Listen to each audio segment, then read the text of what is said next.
Welcome back, everyone. I got the Limp Bizkit 13 years ago.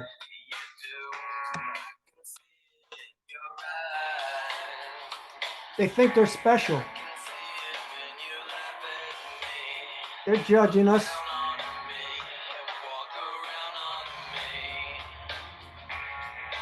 As Bill sees it, no more. About your leadership. I'm going to leave your shit. Enough of it. Now I'm pissed.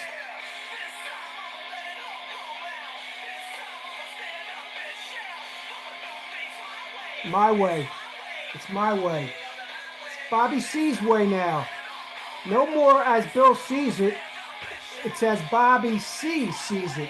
And it's as you see it. Thank you. It's a great song, man. 13 years ago. My Way. Limp Bizkit. You know, today, thanks for coming back and listening to me. I really appreciate it. If you haven't subscribed already, please do. It's important. It's, I appreciate it. I appreciate even if you don't. But when you subscribe, it builds up the subscribership, and it looks good, Thanks for all the comments. I really appreciate it. I just appreciate anybody that comments. I appreciate everybody that listens, really. If you subscribe or not, but please do so. Today I'm gonna name this podcast AA as Bill sees it. I crossed off Bill, you see it. Versus as Bobby sees it. My way. Like Limp Bizkit said, it's going to do it my way now. After all, we're always doing it our way, no matter if we're in the program or not. It's our way. We just think we're doing it somebody else's way. We are believing and we are following. If somebody's telling us what to do, what to say, and what to believe, it takes us to do that. And they know that. That's why they say it works if you work it. They know only it's got to come from us. That's why they say desire, because the desire has to come from us.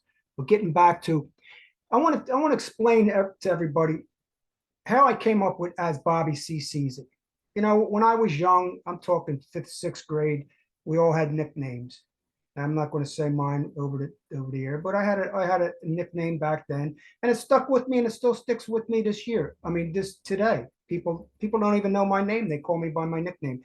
Some people in the olden days, okay. Now, when I entered Alcoholics Anonymous, there were so many Bobbies. I coined Bobby C. Everybody uses their last name, Teddy G, Terry G. Everybody's got nicknames and last initials, so mine was Bobby C. And I kept that all along. Matter of fact, when I got into real estate, even when I was in this cleaning service business, I used the name Bobby C. And in real estate, it was underneath, it was called Bobby C. So I always had that. People today still call me Bobby C. But this is what I'm getting at. As Bill sees it, no, it's as Bobby C sees it today. And it's as you see it, as Jimmy sees it, as Connie sees it, as Deborah sees it, as Jane sees it, as Jeanette sees it. It's our way. We have this power to create our destinies. Okay, it's always our way. It's your way. You're the creator. You're the guru. You're the path. People are starting to say, "Come join the path now." We're the path. We're the creator of our destinies. We create our programs in a sense that we're able to create our own programs and not follow other people's programs. Here, I used to go at the end. I went to meetings late. People say, "Well, why'd you go to meetings late?" I went because I wanted to avoid the commercials, all the readings. I was sick of them. I went to Alcoholics Anonymous for so many years. I got sick of the readings. I mean, some of the places would read three, 4 paragraphs. The readings, how it works, more about alcoholism. I just got tired of it. And I'd come late, make sure that that was all over. And I walk in, and at the end, I like to I went to these candlelight meetings, and I went to a couple, as Bill sees it, candlelight meetings, right? Candlelight, you go in, I go in late, I relax, I sit back there. I mean, this was at the end. This is like 4 or 5 years ago, 5 years ago when I kind of exited out completely. But I'd go in there, I'd sit and relax and, hear the people share and stuff like that. It was so repetitive. At the end, I couldn't take it anymore. I really couldn't take it anymore. I, I, I was, at the end, I knew I was a hypocrite going in there, and all along I was trying to help people deprogram from Alcoholics Anonymous, all the dogma and all the doctrine, even while I was in, because I went outside the box, I went outside the triangle and found out other information. Just imagine you're an atheist, agnostic. You're a new person. You're young. You're coming out of detox. You're going into treatment center. You come out and they tell you, where do they tell you to go? Alcoholics Anonymous. Just imagine if your first meeting was as Bill sees it meeting. Okay, you're sitting in it as Bill sees it meeting, right?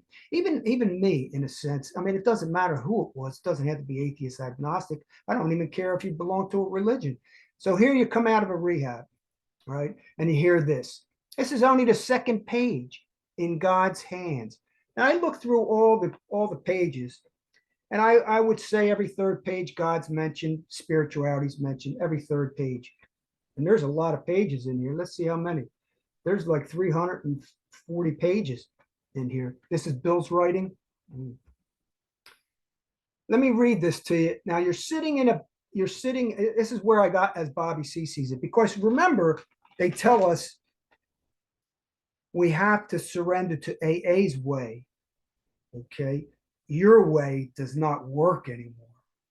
Okay. I grant you that in the beginning, I needed to seek help, and I raised my hand and I said yes to help. I needed some help. I needed some mentorship. I needed some guidance. I needed some tools and strategies.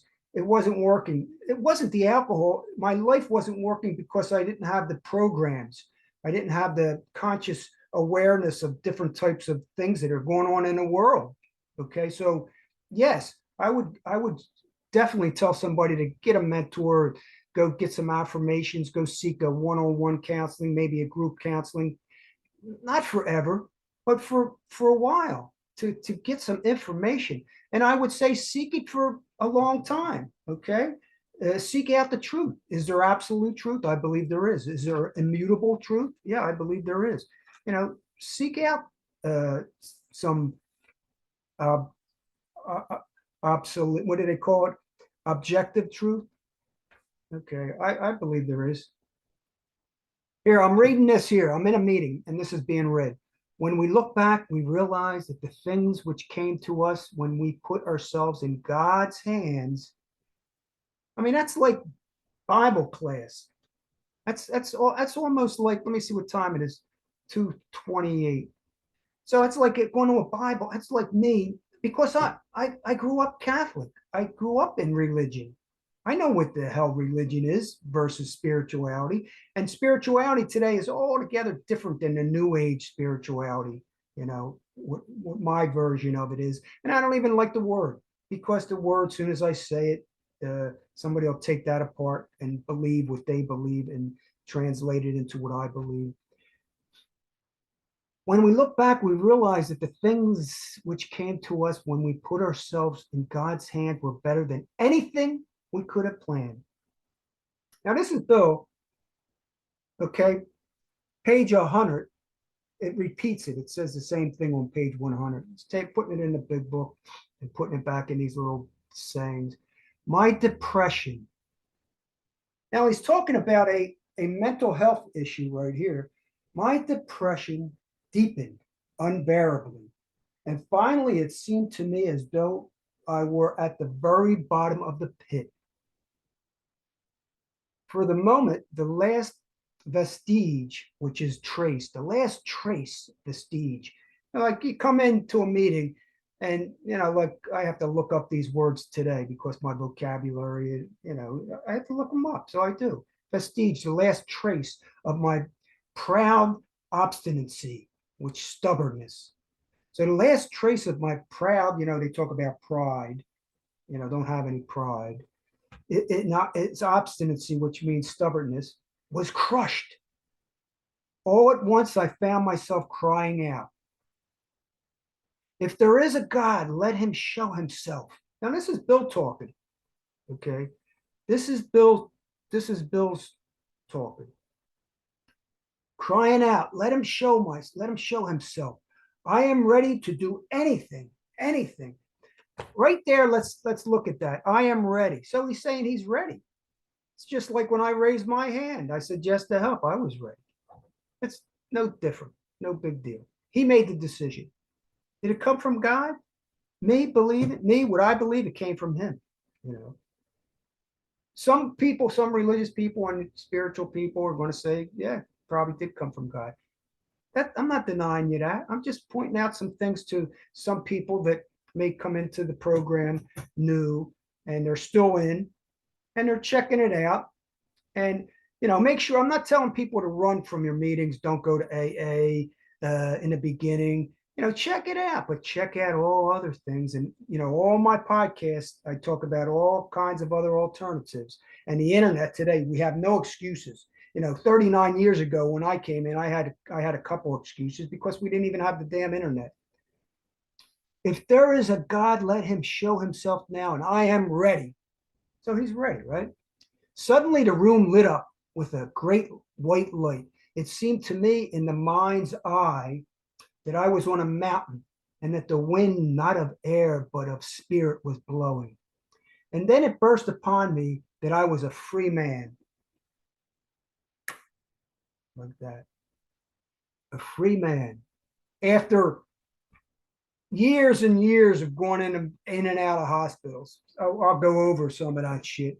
After all years and years being on sedatives, years and years doing the belladonna treatment, even doing LSD and experimenting with psychedelics, after years and years, even delirium tremors. I mean, he was in a bunch of hospitals. He went through a lot of shit. So here we go.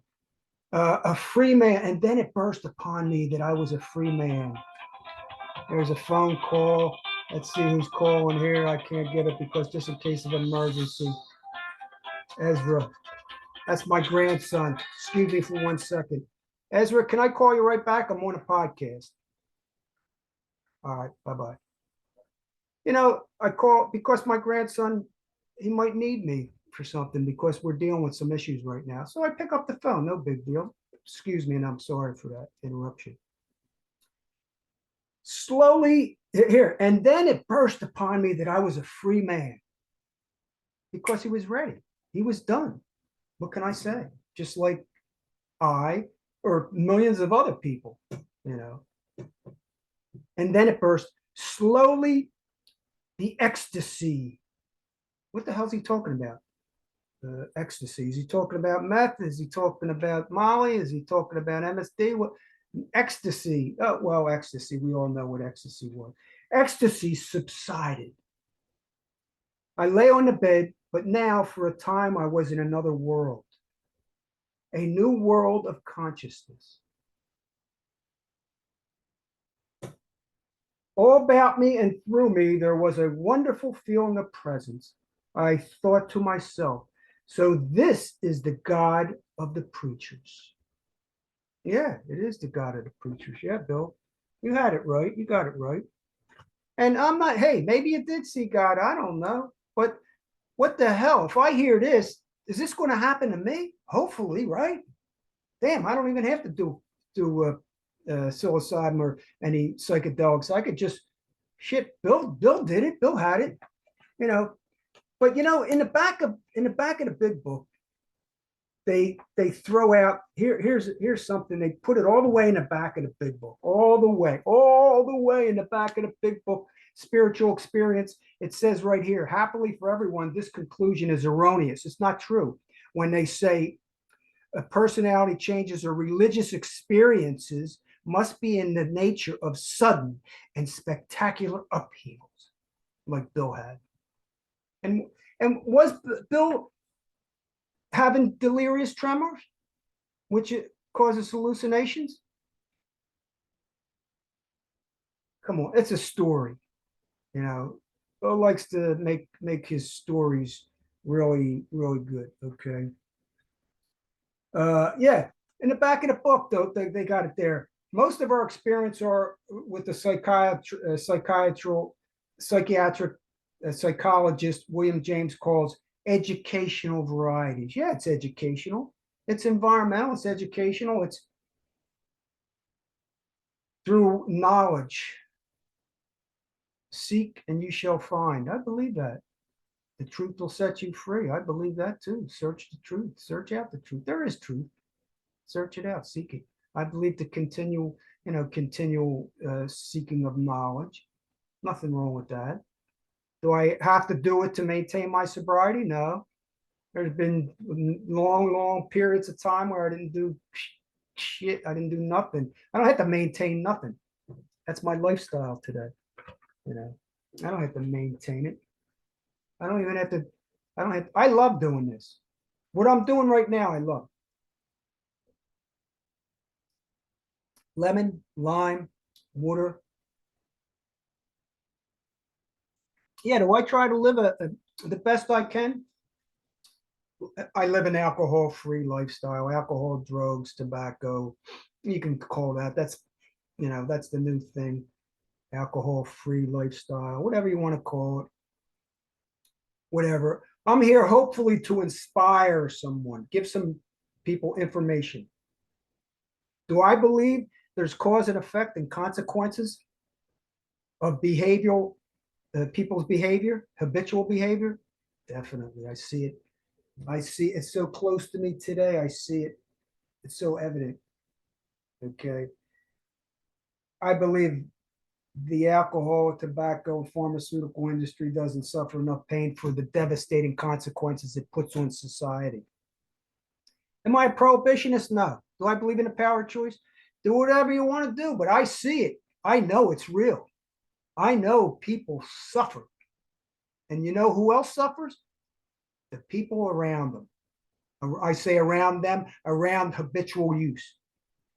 The people around them suffer big time. Believe me. Believe me. Okay. If you're one of them, we're going to do podcasts for family and friends. Come join us. So let's get back to Bill. You know, he says it's right here. God of the preacher. And he admits it. I mean, no big deal. But could you imagine sitting in that and listening to that? Some people would probably say, oh, wow, that's so great. If that happened to Bill, that can happen to me. And then as I stay in for years and years and years, and this shit never happens, I get lonelier and lonelier. Like, why not me? Huh? I think it has a tendency to separate us. All right. Control us. Try to manipulate us, indoctrinate us. So let's get back to this. Why, as Bill sees it versus as Bobby C sees it. I believe everyone we create our own programs. Some people have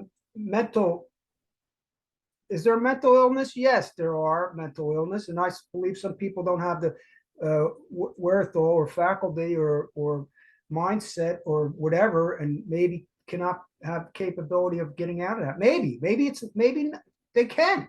I don't know. There's some people that say they can. So I'm not saying one thing or another. I'm just saying, I'm not talking about every human being. But he puts into the let me go over here to his story, Bill's story. Let me go right to the story. Okay. Let me go to page 7. I think 7. Here's one here. Here's one here. A doctor came in with a heavy sedative. So back then they're using sedatives. Don't forget to join Anonymous Addiction. My Truth About AA, as Bobby C sees it on Facebook. It's a private group. We don't charge for membership here. It's a private group. Go to it, check it out. You'll get all the stuff, all the things that we print out. This is a network. Anonymous Addiction on Facebook, the private group, is a network, an international network of all different people, places, different types of groups, different types of people that are thinking outside the box and going against the stream. I mentioned a bunch of them on my last podcast, but we all have little, little things. This one, Annie Grace just came up with the path, and the freedom model has, the freedom model, and life process has the life process. Everybody has their own little stick, which is good, and you check them all out.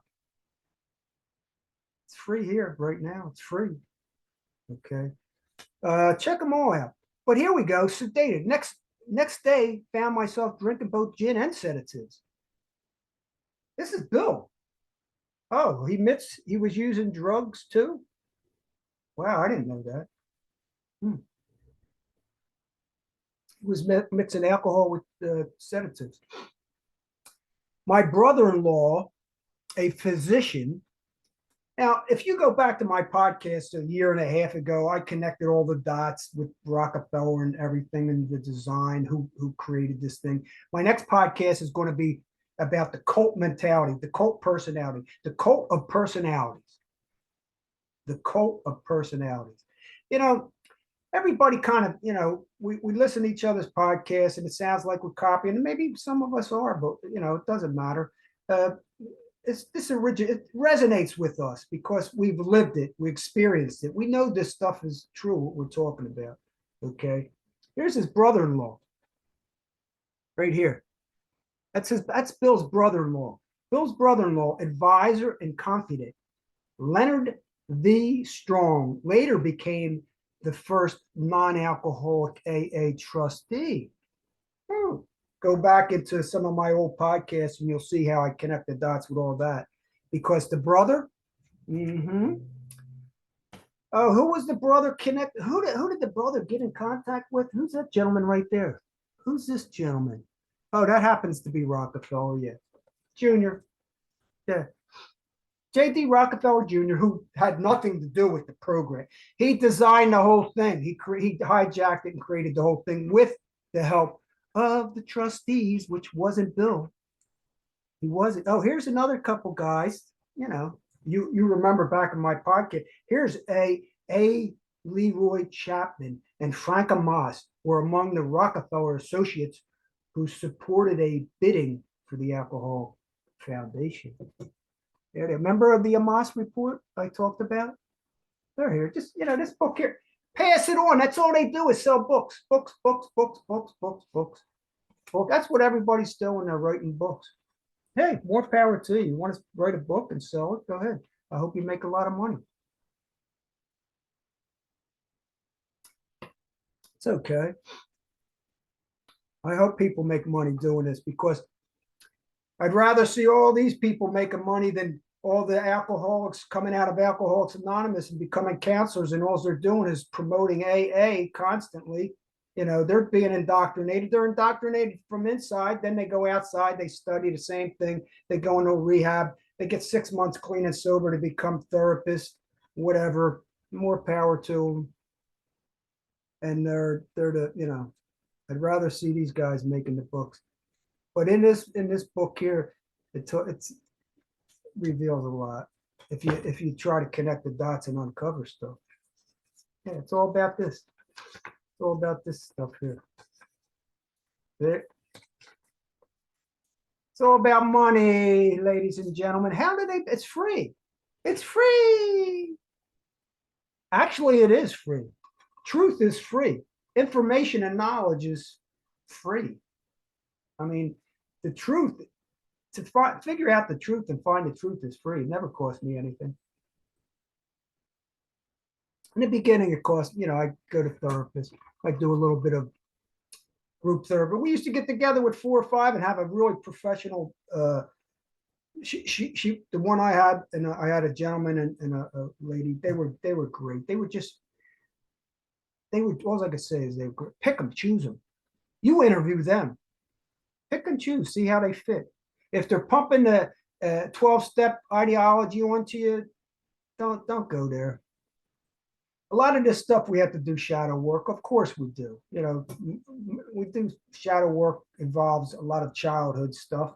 And you do some shadow work and uncover the relationship between your spouse, your wife, your girlfriend, your mother, your father, and we learn different things as we grow, as our consciousness expands. We become aware of different things. We grow through seeking knowledge, how the game is played between humans, all the programming from childhood. Is someone using the past against you? I know they are with me, okay? It's still today. The past, they'll use the past against you constantly. You'll learn how to deal with that. I have a hard time with it still today when people constantly bring the past up and doesn't stay in the present and deal with the present moment. I need to know the past to be able to change. Yeah, I understand that. But to beat somebody over the head with it, nah. Oh yeah, my brother-in-law, the physicians, and though his kindness that of my mother, I was placed in a nationally known hospital for the mental and physical rehabilitation of alcoholics under that so-called belladonna treatment. Because see, the hospital he's talking about is Towns Hospital, and in the beginning, these in the 1900s, they both got together, and that was the cure for addiction. I just posted it in an anonymous addiction, My Truth About AA, Bobby C sees it, private group. I just posted it.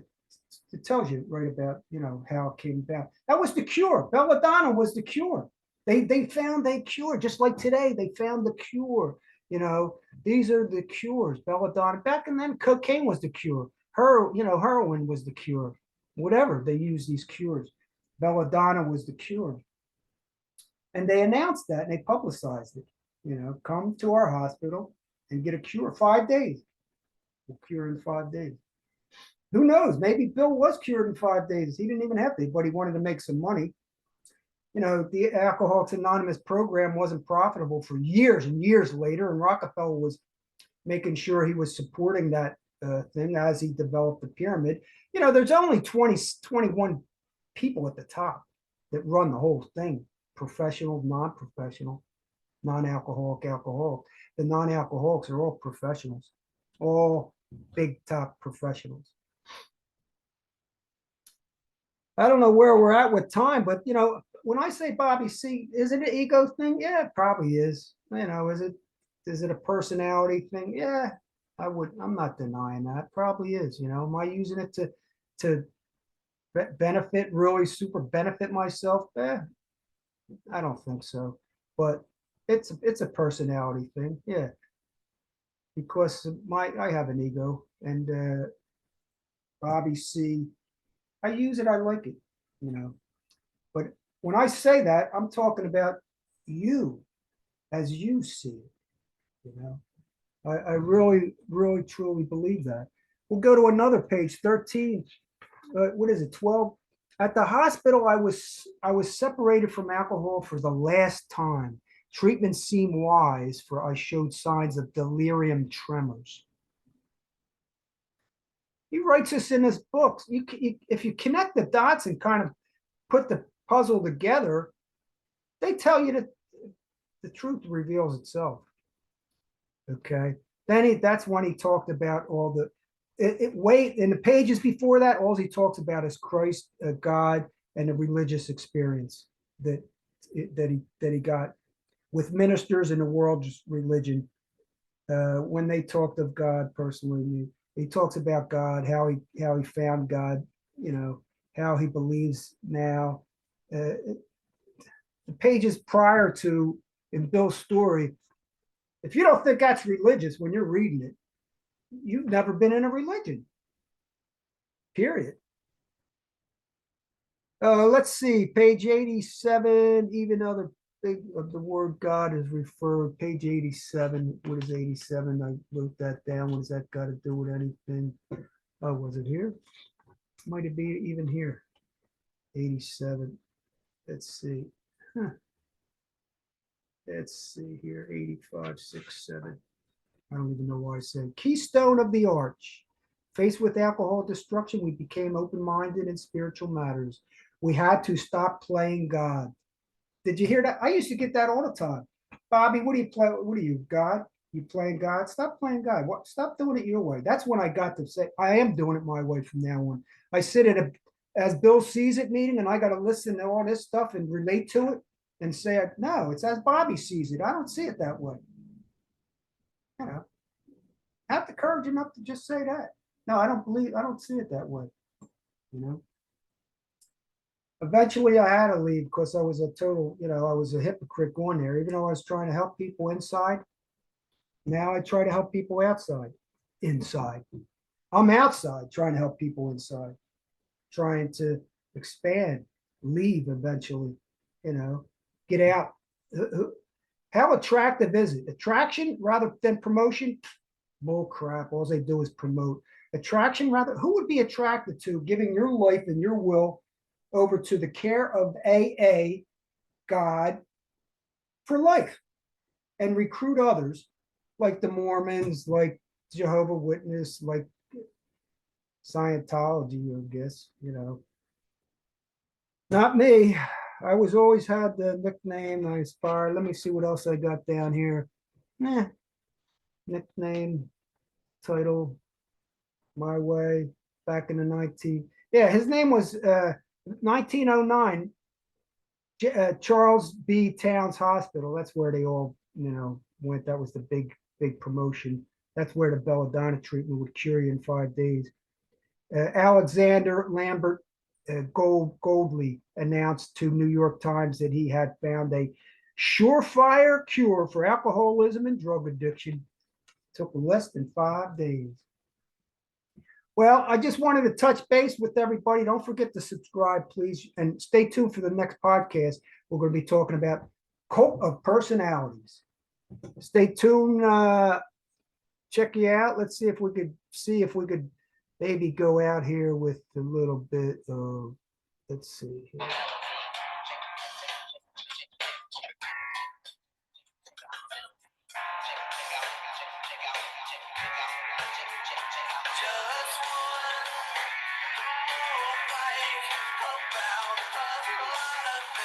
Got a lot of things. Yeah, they want us to give up everything. To be on my own again. Free again.